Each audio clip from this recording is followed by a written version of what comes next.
The homicide case against a Scottsbluff man accused of stabbing another man to death at a downtown apartment last month has been bound over to district court. KNEB.TV News starts right now. From your trusted source for news in western Nebraska and eastern Wyoming, this is KNEB.TV News. Presented by Platte Valley Companies, premier provider of financial services. Hello, I'm Ryan Murphy. This is KNEB.TV News, powered by Platte Valley Companies. Thanks for joining me. In our top story, probable cause on charges of second-degree murder and use of a weapon to commit a felony against Gregory Moore has been found, and the case will now be bound over to district court. The 54-year-old was arrested on November 23rd after Moore opened the apartment door, and officers saw 23-year-old Fernando Camacho McBride lying face down inside and unresponsive.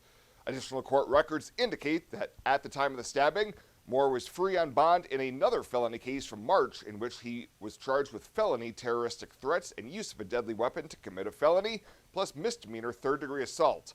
In that case, Moore is accused of threatening a landlord with a pocket knife at a different apartment building and striking the landlord in the head with his fists while the man fell over during the attack. Moore is scheduled to be back in court on December 18th for the district court arraignment. Well, the path is paved for a $3.4 million car wash to soon begin construction in Scottsbluff. During this week's Scottsbluff City Council meeting, members passed a resolution to approve the redevelopment plan for the Shaggy Buffalo Car Wash. Owner and developer John Haney says this high-performance car wash will be able to wash between 120 and 180 vehicles per hour to a really high standard. He says additionally, the environmental impact is impressively minimal.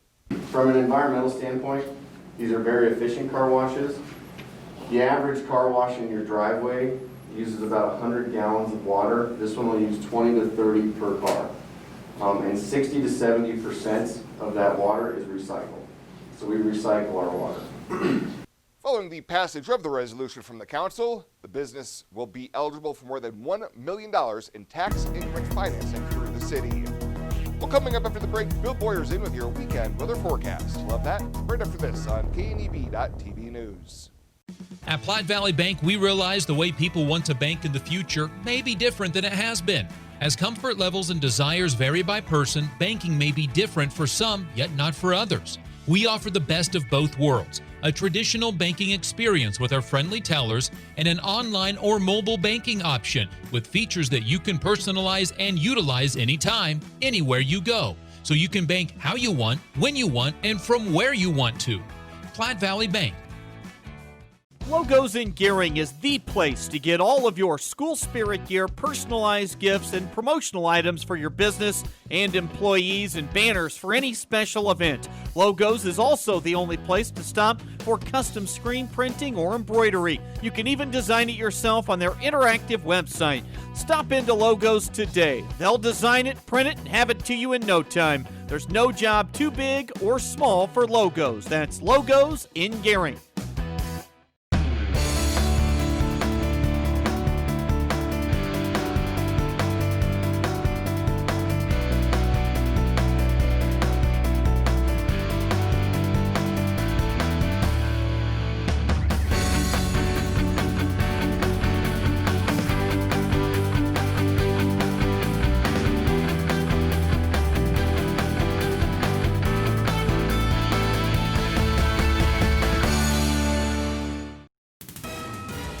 This is KNEB.TV weather from the KNEB Storm Center, your trusted source for weather. We're dealing with just partly to mostly cloudy skies here across the region tonight into the early morning hours tomorrow. Can't rule out a couple of snow showers. Coverage not going to be too great here in the immediate area. Heavier snowfall is going to be to our south and west than where we're at, especially down into portions of Colorado. It is going to be a colder weekend with some light snow and a little warmer for next week. Yesterday we hit 36 degrees. That was all after a morning low of 25. We fell below normal after a long stretch there of above normal temperatures. Nothing in the rain gauge through midnight, although we've added some snow here locally. Since then, it'll melt down to at least a couple of hundredths of an inch of moisture. It is cold out here across the region. Temps have fallen down into the 20s and 30s. We have 20s all across our region right now, and thankfully winds have been pretty light, under 10 miles an hour for the most part, so wind chills aren't too bad, but still enough to drive them down into the teens and low 20s. Well, Futurecast has some snowfall in it, you can see, especially to our west. The snow's going to be off and on, scattered, a little less coverage later on tonight into early tomorrow morning, and lows are going to fall off into the teens overnight tonight across the region. A chilly night, certainly, compared to where we have been. Now, tomorrow, we start the day with some snow showers that taper off a little bit, then redevelop as we go through the afternoon.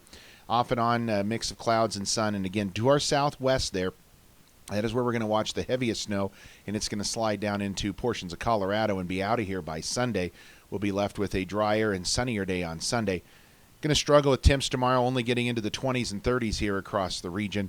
Snowfall and precip totals are going to be pretty light as we look at precip here over the next 36 hours, just a couple of hundredths from those people that are able to get under some of that snow. And snowfall totals are going to be fairly light here locally.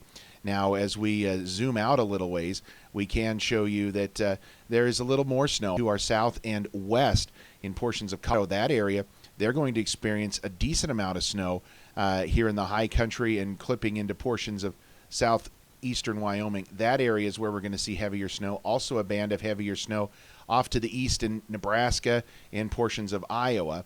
But here locally, we just don't have a whole lot heading our way. Light snowfall totals under an inch for most of us here across the region. And as we zoom back into where we were, you could see snowfall totals are going to be light and, again, generally under an inch or so here across the region. As we look at our forecast then, just isolated snow showers possible tonight, lows down around 14. Same story for tomorrow. Some isolated snow showers will be around, temps in the mid-30s. We're going to stay a bit warmer on Sunday, Monday, but still down to only around 40 degrees. We'll be warmer by Thursday, and highs next week back into the low 50s. Fly United Airlines, operated by SkyWest with Western Nebraska Regional Airport. United is dedicated to going the extra mile for you with daily flights to and from Denver, along with a commitment to excellent service. Reserve your flight today, and remember, United miles can be earned and redeemed with your flights. While at the airport, stop and enjoy authentic Italian food at Roma Italian Restaurant. Plus, Hertz Thrifty Car Rental is there for your car rental needs. Make life easier, relax, and get on board with Western Nebraska Regional Airport.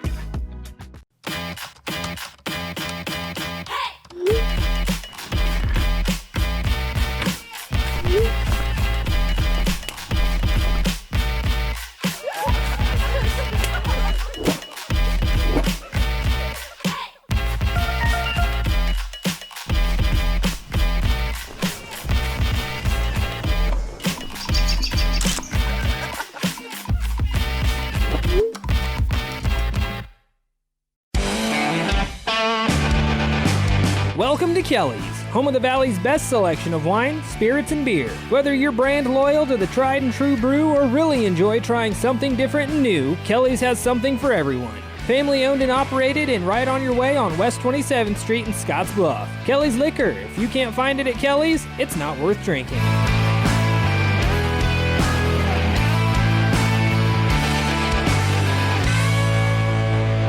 Welcome back. Yesterday afternoon, Unified Command announcing 263 new cases of COVID-19 in the region, 13 additional deaths, and 22 deaths pending verification. The new cases include 101 in Scottsbluff County, 51 in Kimball County, 29 in Boxmead County, and 25 in Cheyenne County. Scottsbluff County Public Health Director Paulette Schnell says our numbers are trending higher and heading back up. Do not relax your and think that you can go without mask or maybe do those bigger gatherings again. Please keep your awareness up and practice those social distancing, washing your hands and wearing the mask, and keeping those gatherings down to less than 10. Through Thursday afternoon, the Panhandle has seen nearly 6,800 cases, 5,108 recoveries, 95 deaths, leaving 1,587 cases and 52 active hospitalizations. Well, one of the two suspects involved in an armed robbery at a Chadron convenience store has turned herself in. Chadron Police Chief Tim Lordino says 33-year-old Ashley Tutu was arrested for aiding and abetting armed robbery and is being held at the Scottsbluff County Detention Center with bond set at $250,000. Lordino says he still needs your help in identifying the male in the blue bandana involved with the armed robbery at Chima's in Chadron, and you can leave anonymous information by submitting a tip at the Nebraska Crime Stoppers website. And Nebraska Public Power District customers have some good news ahead for 2021 as the NPPT Board of Directors has voted to keep electric rates stable for the next year. For the 8th consecutive year, NPPD retail customers will see no increase on average for the year starting this February, and it will be the 4th consecutive year for wholesale customers.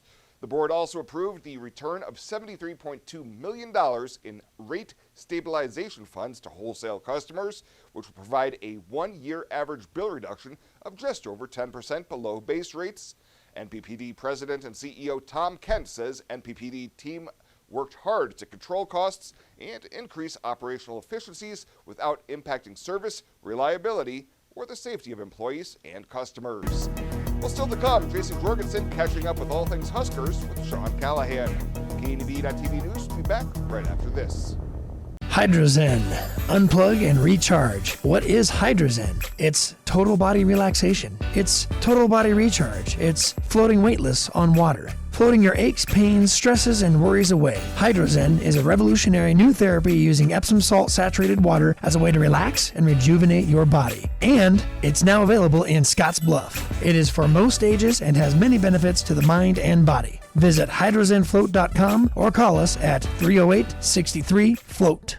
Who is Hydrotex? Hydrotex manufactures and distributes over 300 different high-performance lubricants, including fuel conditioners, hydraulic and transmission fluid, and more. We've been helping customers improve their operations for more than 80 years with products made in the USA. We sell directly to customers and can even deliver right to your door to offer excellent service and value.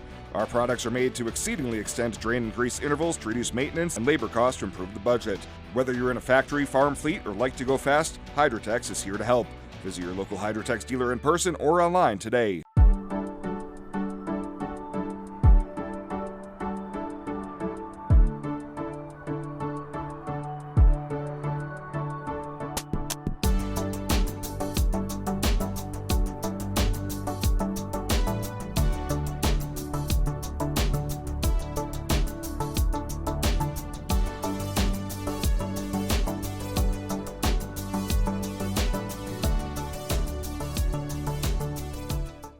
Home buying is filled with decisions. Neighborhood, floor plan, fenced yard. Make one choice that's easy. Start with FNBO first. We'll guide you home. Home buying is filled with decisions. Square feet, fixer-upper, room to grow. Make one choice that's easy. Start with FNBO first. We'll guide you home. Dives, he is in! Touchdown, Nebraska!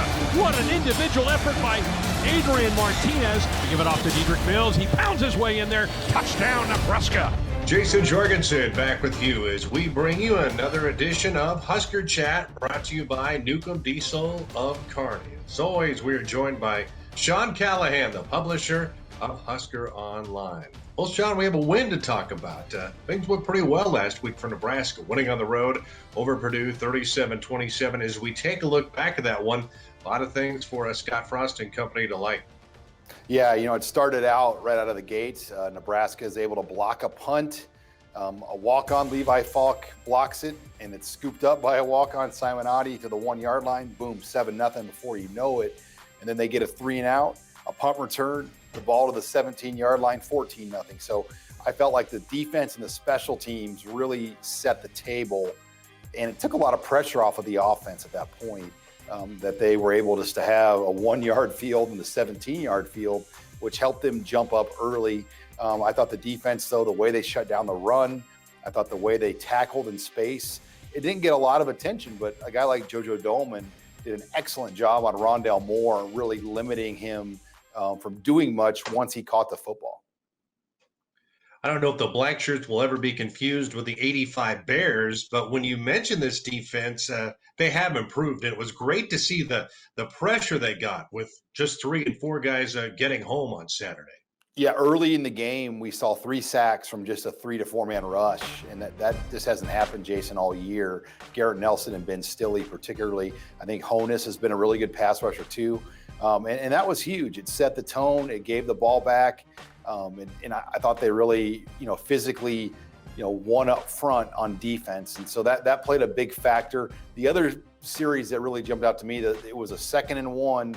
And Xander Horvath, the running back, got shut down 3 plays in a row on 2nd, 3rd, and 4th down.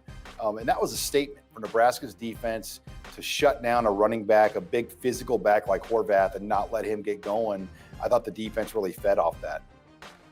Let's talk about the offense a little bit. I've really been impressed with Adrian Martinez in a year in which, and in times in which we see someone, if they're benched, they immediately look to leave, they jump into the transfer portal. Well, he stayed with us, was a great leader, and the last couple of games, although not great, he's played well enough and functioned pretty well as quarterback of the Huskers. Yeah, he's made the right decisions. We just haven't seen him make a lot of bad throws since Northwestern when he got benched. I think we're learning Northwestern's a very good defense. They're going to force a lot of quarterbacks into bad throws, the way they sit back there and bait you. But I think last week the key, Jason, is he's batting about 80-90% on those short throws. Every time the ball is thrown within 10 yards or less, he's completing those passes at a very high efficiency rate. And I think for this offense to run, those passes are a version of the running game, and it just gets everything else going. And you saw the blocking improve as well on the perimeter. Offensive line blocking for the run wasn't as good as they would have liked it last week, but I felt like what they used the perimeter for with some of those pass plays, that made a big difference getting things going. You saw Levi Falk and Xavier Betts, and that was good because it's been a lot of Wan'Dale Robinson, but they were able to get other weapons going as well. How about Wan'Dale? How good was he? Boy, I was impressed with the way he played on Saturday. And after a slow start to this year in which they were struggling to get him the ball, they've really found and figured that out the last couple of weeks.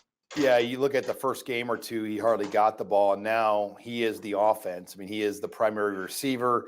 He's typically good for 3 to 7 carries a game. They would like to keep it in that 3-ish range, and I think he had 3 on Saturday at Purdue. But, teams know it's coming to him, and he's still getting the ball and making plays. So you got to give Matt Lubick and Scott Frost credit. They are finding ways to get him the ball, and he's so close to breaking plays. He doesn't. I think he has 1 drop pass all year, so he's very consistent when the ball is thrown his way. Today on Husker Chat, we're joined by Sean Callahan, the publisher of Husker Online, as we take a look at Nebraska football. All right, we're keeping our fingers crossed for a game on Saturday against Minnesota. How about this Gophers bunch? This has to be tough. They have not played a game in more than 20 days. Before the season started, they were lukewarm at best about even playing football. What's your read on the Gophers? Yeah, Minnesota, Jason, has not played a game, I believe, since November 20th. And they have now missed 2 in a row. There are over 20 Gopher players that will be out with COVID. We don't know who they are, so that adds to the mystery of this matchup. What we do know is Tanner Morgan's a very good quarterback, led him to a lot of wins a year ago. Mo Ibrahim is a very good running back. He leads the Big Ten in rushing. So those are the things that really jump out about the Gophers. The quarterback and the running back. Now, they did lose their best player, though. Rashad Bateman has just opted out to the NFL, decided to hang it up after the COVID shutdown happened there the week of Thanksgiving. What's your take on this Husker team? There were some questions asked about this at the press conference about, maybe it's starting to turn. They certainly continue to play pretty hard. And, even there's been some setbacks this year. If they could find a way to finish this thing in the right way, it certainly would be a great step forward for this program. Well, I think that's what everybody sees right now. I mean, it's not necessarily who they're playing and what the records are. It's about just stacking momentum and wins together. And Jason, that hasn't happened for Nebraska football in a while. I mean, they haven't won 3 games in a row in a season since 2016. They've only had a couple of times the last few years where they've won 2 in a row.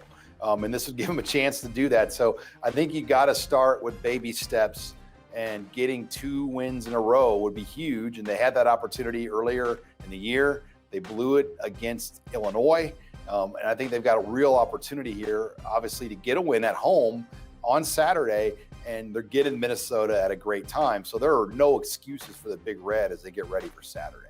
You look for this offense to have some success against a defense that's really struggled.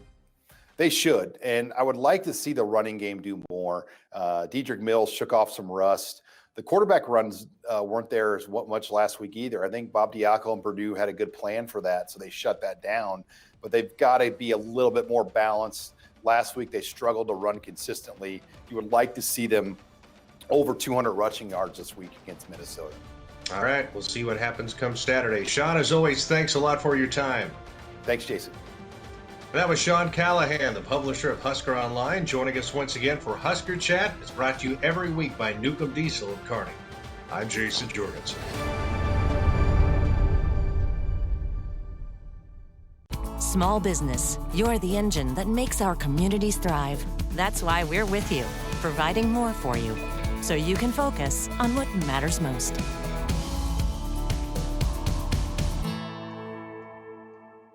Small business, you're the engine that makes our communities thrive. That's why we're with you, providing more for you, so you can earn more, save more, and do more.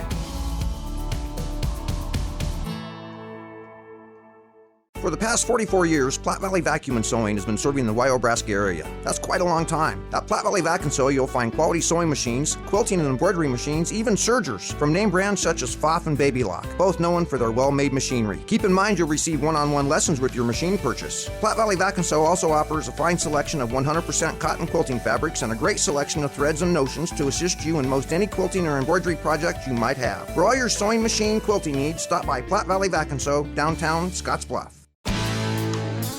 When it comes to helping local folks with the loans and financial advice they need, we don't horse around. Our only goal is to help you and your family achieve your financial goals with the right loans and savings products. So if you want to bank with people that care about you and your financial needs, stop by or give us a call. First State Bank. We're big on you. Member FDIC. Online at fsbcentral.com. Well, let's take a peek at what's happening on your weekend community calendar.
That's a look at today's community calendar, brought to you by First State Bank, honoring those who give back.